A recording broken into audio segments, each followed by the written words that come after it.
So getting back to fisheries, let's look at overfishing.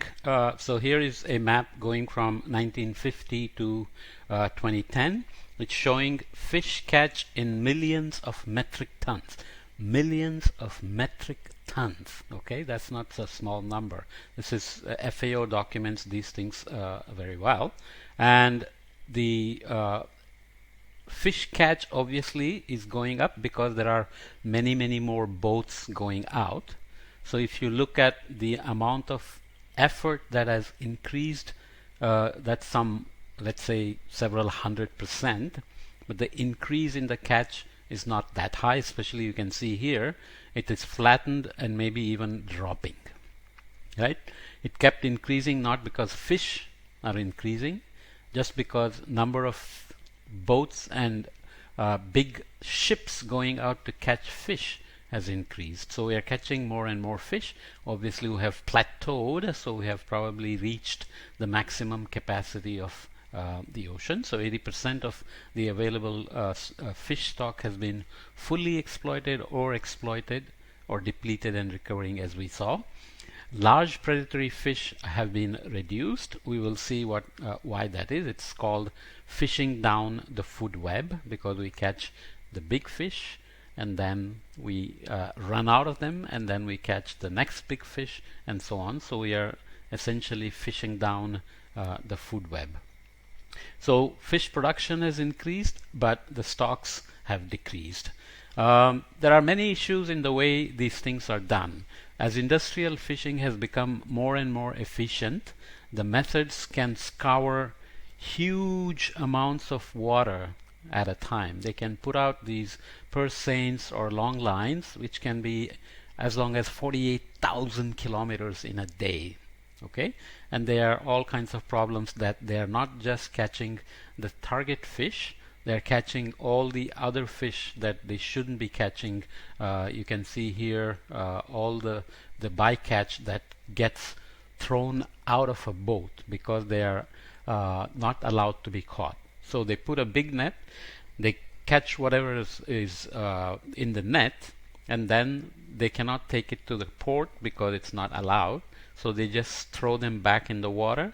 Many of them are hurt, many of them are dead, many of them are just cannot recover from the injuries, and so on and so forth. So when you buy some tuna salad cans, some of them will say dolphin safe tuna. Okay, dolphins and tuna school together because dolphins are near the surface, they are breathing in the air. They are better at herding the prey. Okay, small fish that they eat, they're good at using their efforts to bring them together so that they can feed on them. And the tuna stay below them because they know that the dolphins are going to herd the prey, so tuna can also feast on them. So when they go to catch the tuna, they also trap the dolphins. The dolphins are protected, we are not allowed to catch them and eat them. So dolphin-free tuna is something that is certified by agencies that manage fisheries. There are international agencies that try to manage these things. So bycatch may be sometimes 8 times more than the intended catch. Birds, turtles, dolphins, sharks are being decimated at an incredible rate, also because of the shark fin soup, which I will talk a little bit more later. Why are birds caught? Basically because birds also follow dolphins or tuna because they know they can get fish over there, and oftentimes they dive into the water and they get trapped in the net. So even birds are caught and they are thrown overboard, and they may or may not recover. Okay, incidental bycatch is a big problem.